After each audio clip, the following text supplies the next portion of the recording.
कैसी दास्तां है ये, कैसी ये पहेली है, कोई जाने ना। सायरा, क्या हुआ किरण को? बाज़ाहिर तो कुछ भी नहीं नज़र आ रहा, लेकिन मैंने इसे चेक कर लिया, नॉर्मल है। कह रही थी कि मुझे चक्कर आए हैं और मैं बेहोश हो गई इसकी वजह से। अच्छा, क्या किसी टेंशन या परेशानी की वजह से भी चक्कर आ सकते हैं? नहीं अफशा, मुझे तो किरण की हालत देख के ये नहीं लगता कि इसका ब्लड प्रेशर लो होगा। अच्छा, कोई एहतियात, मेडिसिन कुछ? फिलहाल दवाई की ज़रूरत नहीं है, लेकिन हाँ, अगर खुदा न खास्ता इसकी ये हालत दोबारा होती है तो फिर टेस्ट करवाने होंगे। अच्छा, घर पे हो आज? हाँ, आज मैं घर पर हूँ, ऑफ है। अच्छा, खुदा न खास्ता अगर मुझे दोबारा ज़रूरत पड़ गई ना तो मैं ज़रूर तुम्हें तकलीफ दूंगी। No problem, any time. तुम आखिर मेरी फ्रेंड भी हो और फिर पड़ोसन भी तो हो। बहुत शुक्रिया। अच्छा चलो, कोई चाय ठंडा वगैरह कुछ? नो थैंक्स, बस तुम किरण के पास बैठो, अब मैं चलती हूँ। अच्छा चलो, मैं फिर तुम्हें छोड़ तो आऊँ ना? अरे नहीं, मैं खुद चली जाऊंगी, तुम किरण के पास बैठो।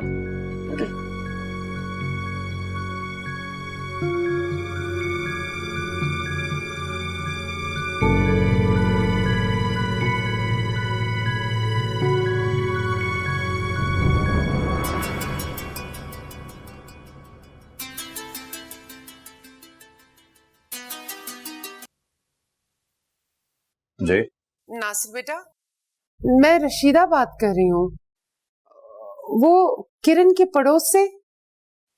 जी बोले। अफशा को पता चल गया है कि मैं तुमसे जाके मिली थी। तो मैं क्या कर सकता हूँ?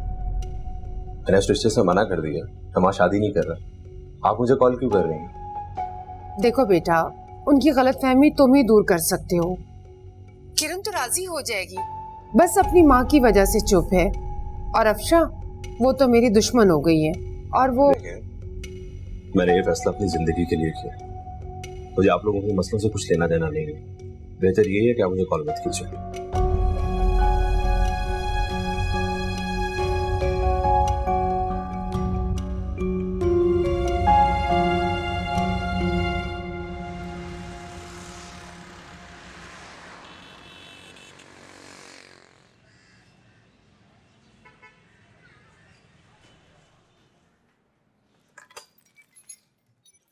किरण, किरण बेटा उठो, सूप पी लो, शाबाश। थोड़ी ना एनर्जी आ जाएगी। सायरा ने कहा है कि ये जो तुम बेहोश हुई थी ये कमजोरी की वजह से। अब मैं उसे क्या बताती कि ये कमजोरी नहीं है भाई, ये तो टेंशन है। पता नहीं अम्मी क्या हुआ था, आराम से बैठी हुई थी, एकदम से लगा कि जैसे ना मेरे हलक में कुछ फंस गया हो। सब कुछ दिख रहा था मुझे और एकदम से अंधेरा छा गया, समझ नहीं आया। जाहिर है बेटा, फवाद से ऐसी उम्मीद भी तो नहीं थी। फवाद से? फवाद आया था? फवाद कहाँ से आ गया? क्या कह रहा था वो? मुझे क्या पता बेटा, तुम्हें तो बता रही थी। मैं बता रही थी? क्या? मेरे ख्याल है इस हादसे की वजह से तुम्हारे दिमाग पे असर हो गया। तुम ये सूप पियो, ये लो। नहीं अम्मी, मुझे नहीं पीना सूप। मैं आपसे कुछ और पूछ रहा हूँ, मुझे कुछ और बताई जा रही है। क्या कह रहा था फवाद? कब आया? क्या हुआ? बेटा अभी थोड़ी देर पहले तो मैंने उसे निकाला है घर से। मुझे तो याद ही नहीं है कि फवाद आया था, और अगर आया भी था तो आपने उसे घर से निकाल दिया क्यों? बेटा तुम ही तो कह रही थी, तुमने बताया था ना कि वो तुम्हारा हाथ पकड़ने की कोशिश कर रहा था, बदतमीजी कर रहा था, तो फिर मैं क्या करती? नहीं अम्मी, बदतमीजी, हाथ पकड़ना अम्मी फवाद तो यहाँ आया ही नहीं है।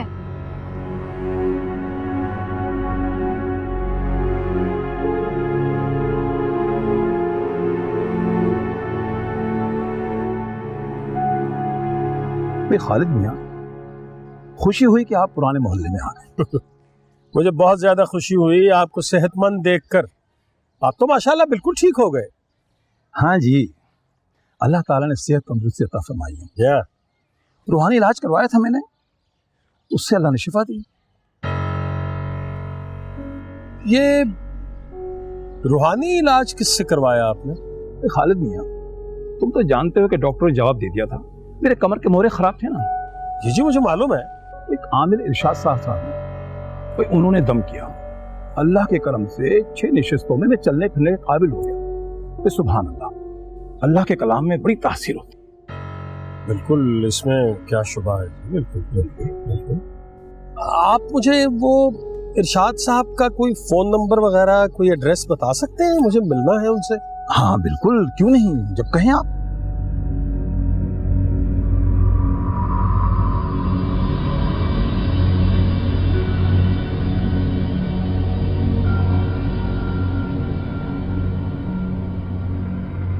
क्या करूं? किरण को फोन करूं या ना करूं? क्या बात करूंगा? पता नहीं उसे पता भी होगा कि नहीं, लेकिन कैसे पता होगा? वो तो खुद दिल नवाज के ज़रिए असर थी। खुद ही अपनी अम्मी को समझा सकती है और कोई नहीं समझा सकता। लेकिन वो क्या बताएगी? उसे क्या पता ये सब क्या चक्कर है? वो तो दिल नवाज के बारे में कुछ जानती भी नहीं है।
बेटा ये देखो, ये डब्बा नहीं खुल रहा मुझसे। फवाद, फवाद, फवाद, कहाँ हो बेटा? ये डब्बा खोल दो मुझे।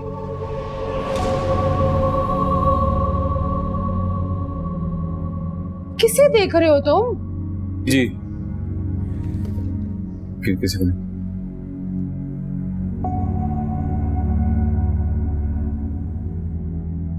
अच्छा मैं चाय बना रही हूँ, तुम पियोगे? हाँ जी जी।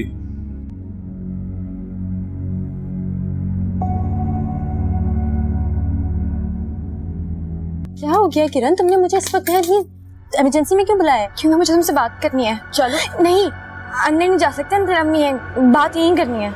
तो बोलो। मैं सच कह रही हूँ खालिद, फवाद बाहर बैठा सहन में ऐसे घूर रहा था जैसे वो मनहूस चुड़ैल उसे नजर आ रही हो। देखो, एक सिरा मिला तो है। चाहता हूँ कल बात करता हूँ, कोशिश करता हूँ कि इस मुसीबत से जल्दी जान छूट जाए। हमारे घर का माहौल बहुत खराब हो गया खालिद, एक अजीब सा खौफ रहता है। मैं समझती थी कि वो भूत बंगला छोड़कर हम यहाँ सुकून से रहेंगे, मगर नहीं। यहाँ की फिजा में बहुत भारीपन है। बाहर कितनी गर्मी पड़ रही है, लेकिन हमारा घर सर्द है और बहुत तारीख भी हो गया है। मुझे बहुत डर लग रहा है खालिद, अब क्या होगा? प्लीज खालिद कुछ करें आप। अल्लाह बेहतर करेगा। बहुत नाम सुना है मैंने उनका, शम्स साहब बहुत तारीफ कर रहे थे उनकी। देखता हूँ। हमारा दिमाग तो खराब नहीं हो गया है? तुमने यहाँ इतनी रात गए मुझसे ये बातें करने के लिए मुझे बुलाया है?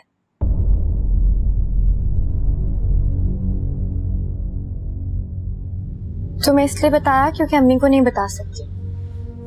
अगर अम्मी को ये बात बताती कि मुझ पे किसी जिन ने कब्जा कर लिया था तो वो तो पागल हो जाती। यार अगर ये कोई साइकोलॉजिकल प्रॉब्लम होती तो मैं इसमें तुम्हारी हेल्प करती, हम डिस्कस करते। लेकिन अब ये जिन भूत की बातें, मैं इसमें तुम्हारी क्या हेल्प कर सकती हूँ यार? जो भी बातें अम्मी ने मुझे उस दिन के बारे में बताई हैं उससे तो यही साफ जाहिर होता है कि उस धागे की वजह से वो फवाद तक नहीं पहुंच सकी, इसीलिए उसने मेरा इस्तेमाल किया। वो अम्मी का दिल खराब करना चाहती है फवाद के लिए। अब वो मेरे और फवाद के बीच में आ गई है। देखो अगर तो ये बात सच है तो ये बहुत खतरनाक बात है। तुम्हें किसी भी किस्म का नुकसान पहुंचा सकती है। तुम्हें चाहिए कि तुम अपनी अम्मी से डिस्कस करो और इस घर से कुछ टाइम के लिए शिफ्ट हो जाओ। तुम्हें फवाद को भूल जाना चाहिए। नहीं नदा, अब नहीं। अब चाहे वो जो भी कर ले, अब मैं फवाद का साथ नहीं छोड़ूंगी, कभी भी नहीं।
अच्छा हुआ निदा बेटा तुम आ गई, कम से कम किरण का दिल तो बहल जाएगा। आंटी मैं और मेरी अम्मी बहुत अपसेट हैं। किरण बहुत हिम्मत वाली है जो ये सब सह गई। अगर इसकी जगह मैं होती तो कभी ये बर्दाश्त नहीं कर पाती। पता नहीं बेटा मेरी बच्ची के नसीब में क्या लिखा है।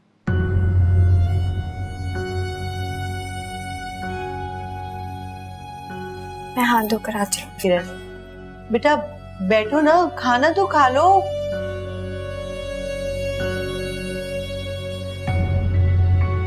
देखा तुमने क्या हालत बना ली है इसने 2 दिन में अपनी। आंटी मुझे तो समझ नहीं आता कि आपने नासिर की क्लास क्यों नहीं ली। अगर उसको शादी नहीं करनी थी तो वो ये बात मेहंदी तक लाया ही क्यों? पहले ही इनकार कर देता। अरे बेटा उस मनहूस ने तो मेहंदी की रात से पलट के पूछा तक नहीं, ऐसा गायब हुआ है। और अब भला क्या बात। देखो उसने जो करना था ना वो तो कर दिया।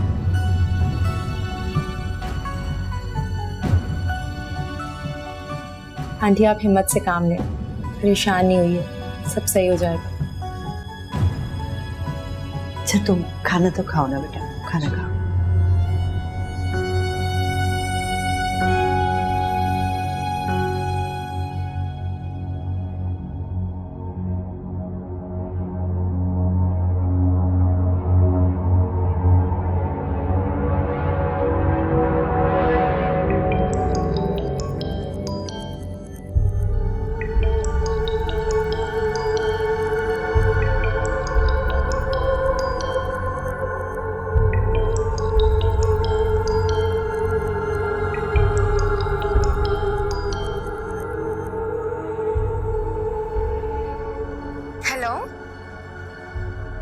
फवाद, कैसे हो तुम?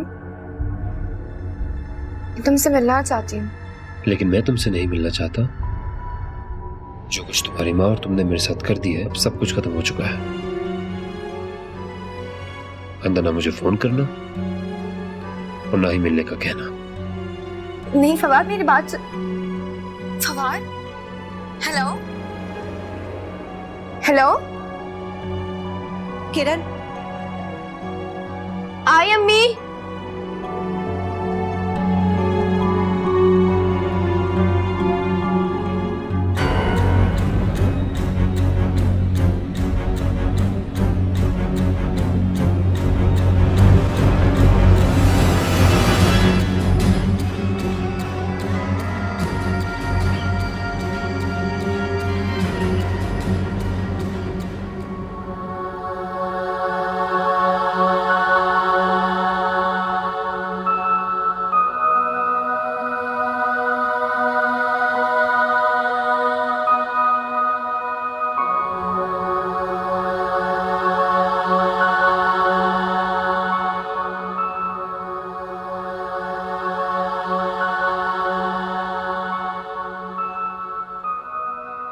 हेलो तौसीफ, मैं तुमसे मिलना चाहती हूँ। नहीं, घर आने की जरूरत नहीं है, वहीं मिलेंगे जहां हम पहली बार मिले थे। अल्लाह हाफिज।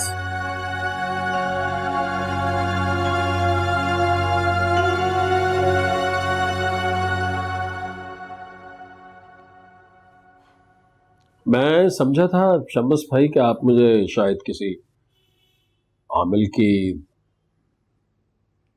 दरगाह, कोई आस्ताना, कोई इस तरह की चीज होगी। तो आबिद मियाँ, पहली मरतबा मेरी भी ऐसी तासुरात थी। शाह साहब एक नौजवान पढ़ा लिखा आदमी है, जॉब करते हैं, बीवी बच्चे हैं, बस अल्लाह जिसके हाथ में शिफा दे। ये तो ठीक है। अस्सलाम वालेकुम। तशरीफ रखिए। कैसी तबीयत है अब आपकी? कमर का दर्द सही है? दवा ववा ले रहे हैं वक्त पे? आपकी दुआओं से अल्लाह का बड़ा करम है। ये खालिद साहब हैं मेरे पड़ोसी। कुछ चाय पानी वगैरह? नहीं, बहुत शुक्रिया, कुछ नहीं। कहिए, क्या खिदमत कर सकता हूँ आप? खालिद साहब अपने बेटे का मसला लेकर आए। इनका कहना है कि इनके बेटे के पीछे चुड़ैल पड़ गई है। मैंने इनसे कहा था आप सिर्फ जिस्मानी बीमारियों का रूहानी इलाज करते हैं, पर ये कहने लगे कि पूछने में क्या हर्ज है। चुड़ैल? खालिद साहब, आजकल के इस जदीद दौर में चुड़ैल का जिक्र मज़ा का खेस सा लगता है। बहरहाल जिन बरक है, कुरान शरीफ में भी इसका जिक्र है, लिहाजा इसके वजूद से हम इनकार नहीं कर सकते। आप ठीक कह रहे हैं शाह साहब, मैं बिल्कुल ऐसा ही सोचता था। मैं यही सोचता था कि ये भूत प्रेत, जिन्नात, परियां सब कहानियां हैं, इनका कोई वजूद है जो कि यकीनन है, क्योंकि कुरान में जिन्नात का जिक्र, तो कम से कम हमारे इर्द गिर्द नहीं, कहीं अलग कोई अलग सी दुनिया है जहां ये रहते हैं। लेकिन फिर आपको यकीन करना पड़ता है, क्योंकि आप आंखों देखा और कानों सुना झुठला नहीं सकते। सो मैंने देखा है शाह साहब, खुद देखा है। मैंने अपने बच्चे को उस कर्ब में, उस तकलीफ में देखा, बहुत परेशानी देखी है मैंने। वो ये कहता है कि उसकी किसी जिन्नजादी से शादी हो गई। मेरी बीवी ने बहुत भाग दौड़ की, कभी इसके पास कभी उसके पास। वो कहीं से एक धागा लेकर आई, दम किया हुआ धागा, और जो ही हमने वो धागा अपने बेटे की कलाई पर लपेटा, बेहतर हो गया। वो हमें लगा जैसे उसके शहर से बाहर आ गया। लेकिन शाह साहब, वो जो कोई भी है, वो कोई परी है, कोई जिन्नजादी है, वो बेटे का पीछा नहीं छोड़ती, छोड़ना नहीं चाहती। आप 2 मिनट तशरीफ रखें, मैं हाजिर होता हूँ।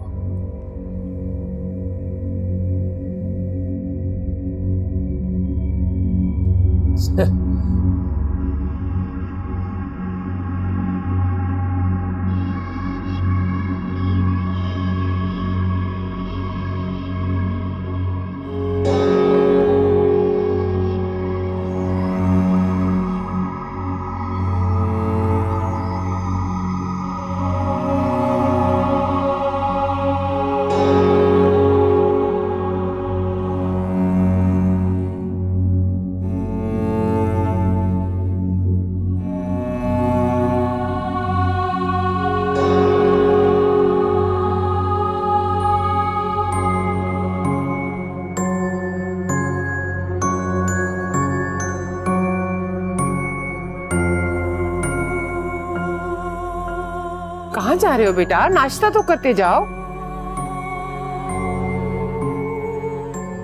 हॉस्पिटल जा रहा हूँ, आज से ड्यूटी ज्वाइन करूँ। तो नाश्ता कर लो ना बेटा, कुछ खा लो थोड़ा सा। नहीं, वो भूख नहीं है और वैसे भी लेट हो रहा हूँ। चलता हूँ।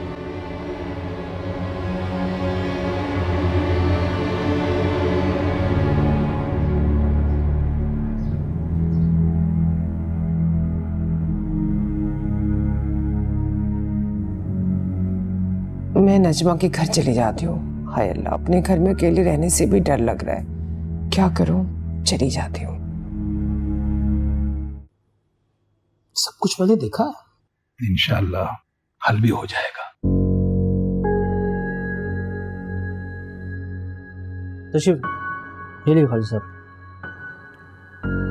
ये अगरबत्तियाँ इन्हें अपने घर के दोनों कोनों में लगा दीजिएगा और जला दीजिए। और जब ये आधी रह जाएं तो अपनी शहादत की उंगली से बिस्मिल्लाह पढ़ के आपने इसे बुझाना है। लेकिन याद रखिए, ये पानी से नहीं बुझानी, दीवार पे या ज़मीन पे मस करके नहीं बुझाएंगे आप। शहादत की उंगली और अंगूठी के दरमियान से इसे बुझाना है। और कल सुबह इसी लिफाफे में रख के इसे मेरे पास ले आएंगे आप। ये तावीज़ अपने बेटे की तकिए के नीचे रख दीजिएगा और सुबह जब ये अगरबत्तियाँ लेकर आएंगे तो उसके साथ ये तावीज़ भी ले आइए, फिर मैं आपको कुछ बता सकूंगा।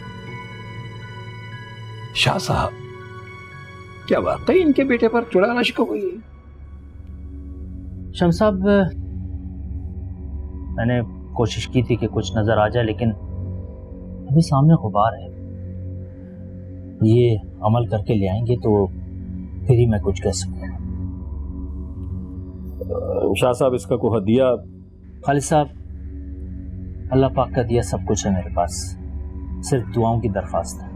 खालिद साहब, मैंने कहा था ना, शाह साहब कुछ नहीं लेते, बस दुआओं के लिए कहते हैं। पता नहीं हम गुनाहगारों की दुआओं का ये क्या करते हैं। शम्स साहब, दुआ दुआ होती है, जिसकी कबूलियत का शर्फ सिर्फ अल्लाह ताला के पास है। न जाने कब किसके मुंह से निकली हुई दुआ वो मान ले, ये मेरा परवरदिगार ही जानता है। इजाजत लें। जज़ाकल्लाह शाह साहब, अल्लाह खुश रखे आप। बहुत शुक्रिया, मैं कल हाजिर होता हूँ। जी बिल्कुल।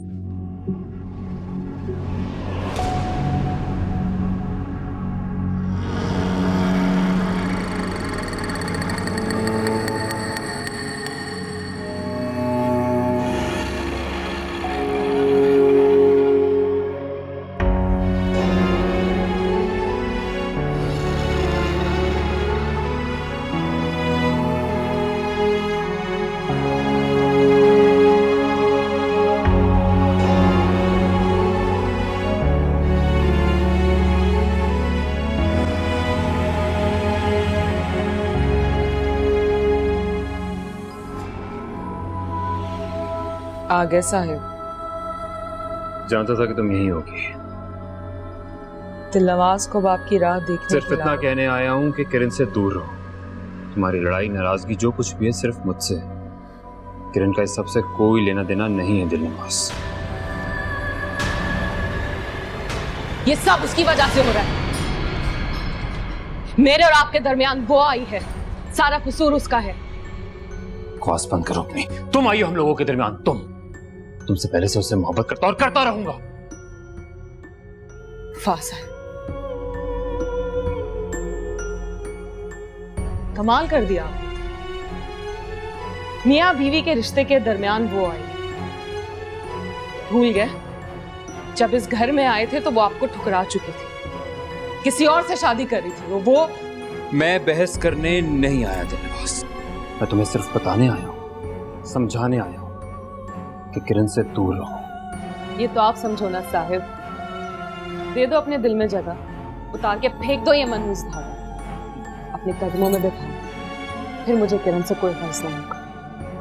दिलनवाज, शादी तो मैं किरण से ही करूंगा और तुम कुछ नहीं कर पाओगे, कुछ भी नहीं। जिनजादी हूँ साहिब, इंसान नहीं जो शौहर की दूसरी शादी पर रोध होके चुप होके बैठ जाऊं। हमारे यहाँ ये सब नहीं होता। पहली बीवी की खुशी और उसकी बगैर इजाजत के शौहर दूसरी शादी नहीं कर सकता। वाह भाई, पहली बीवी, खुशी, मर्जी, दूसरी शादी। निकाह हुआ था ना हमारा, हुआ था ना दिलनवाज निकाह। तलाक भी हो सकती है, क्यों नहीं हो सकती? हो सकती है ना दिलनवाज। ये बात तो आप समझो ना साहिब, क्यों उस बेचारी किरण के पीछे पड़े हुए? क्या कसूर है उसका इसमें? उसके साथ ऐसा मत करो साहिब। दिलनवाज, अगर किरण को कुछ भी हुआ तो मैं भी नहीं रहूंगा। मुझे नुकसान पहुंचा के मुझे हासिल नहीं कर सकती, कभी नहीं कर सकती। अगर ऐसा है तो फिर ऐसा ही सही, क्योंकि दिलनवाज आपको तो खो सकती है लेकिन आपकी जिंदगी में किसी और को बर्दाश्त नहीं कर सकती। ये मत करना प्लीज। मेरी मजबूरी है साहिब।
अगरबत्तियां जलाने से क्या वो नहीं आएगी? एक लम्हे को खामोश हो जाओ तुम। अच्छा मुझे कुछ बताएं तो सही, क्या कहा उन्होंने? अभी कुछ नहीं कहा, उसने कहा है कि अभी फिलहाल अगरबत्तियां जला के आओ, वापस लेके आना मेरे पास, फिर बताऊंगा क्या मदद कर सकता हूँ। तो उन्होंने कोई तावीज नहीं दिया फवाद को वापस बुलाने के लिए? दिया है ना, उसके तकिए के नीचे रखने के लिए। आज रात को रखेंगे, कल तावीज भी अगरबत्तियां दोनों चीजें वापस लेके जानी है। आप खामोश हो जाओ बिल्कुल। खालिद साहब मेरी बात तो सुने, आप जा करें।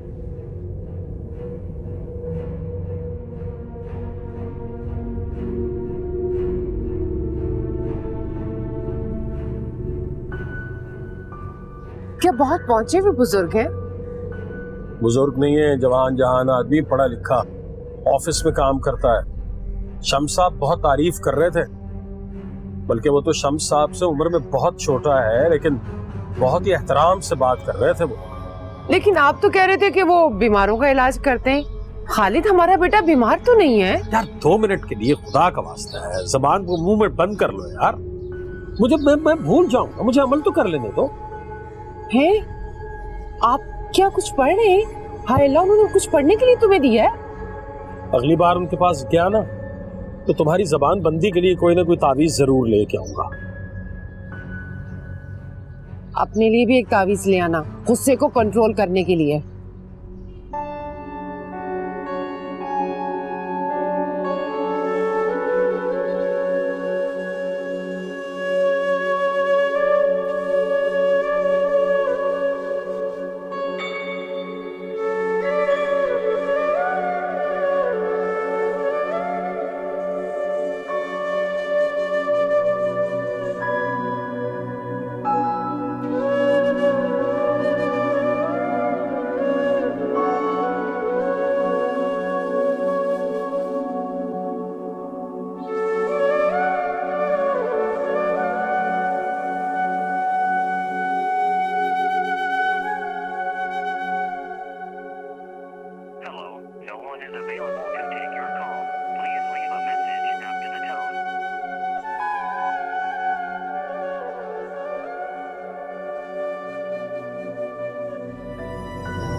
अच्छा हुआ फवाद घर पे नहीं है।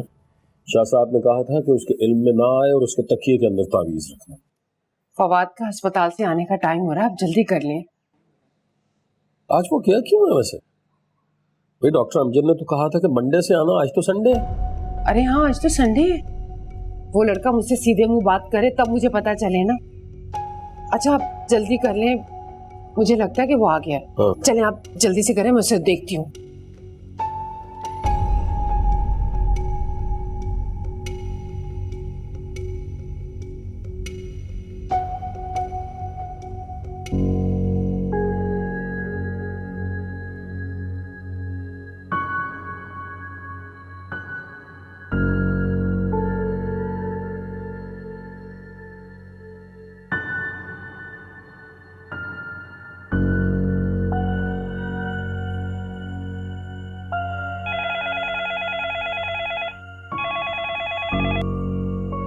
हेलो, रोजनामा रहबर। तौसीफ साहब हैं, उनसे बात हो सकती है? जी तौसीफ तो अभी नहीं है। नहीं आए? वो तो शाम को ही ऑफिस आते हैं ना। उन्होंने बताया था कि अखबार का काम शाम में शुरू होता है। बिल्कुल बीबी, वो शाम में आते हैं, मगर आज उन्होंने ऑफ किया था, उन्हें अस्पताल जाना पड़ गया। अस्पताल? खैरियत तो है? जी उनका फोन आया था, उनके बेटे की तबीयत बहुत खराब है।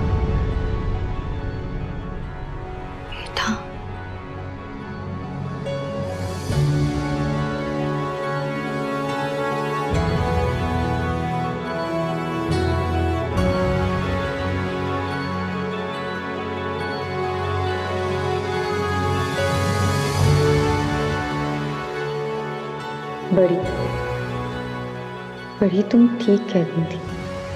ये दुनिया बहुत जालिम है। यहाँ कोई अपना नहीं होता, सब धोखा देते हैं। यहाँ माँ बाप बहन भाई के अलावा कोई अपना नहीं होता। बड़े मुझे माफ कर दो। एक झूठे धोखेबाज इंसान की खातिर मैंने तुम्हारा दिल दुखाया। मैंने तुम्हें मार दिया बड़ी। मैं तुम्हारी कातिल हूं बड़ी। मैंने तुम्हें वक्त से पहले ही मार दिया।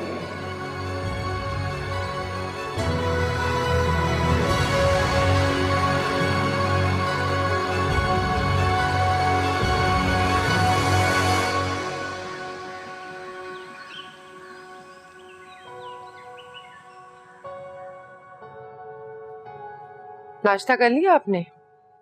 नाश्ते का टाइम नहीं है। फवाद कहाँ है? वो अस्पताल जाने के लिए तैयार हो रहा है। बस वो निकल जाए तो मैं अगरबत्तियां और तावीज लेके जाता हूँ इरशाद शाह की तरफ। आज मैं ऑफिस नहीं जा सकूंगा, छुट्टी करनी पड़ेगी। ये रख दो फाइल। अच्छा। मेरा ख्याल है फवाद जा रहा। हाँ, मैं उसे खुदाफिज कह के दरवाजा बंद करती हूँ। वो अगरबत्तियां कहाँ रखी हैं? ये रखी हैं। ये ले।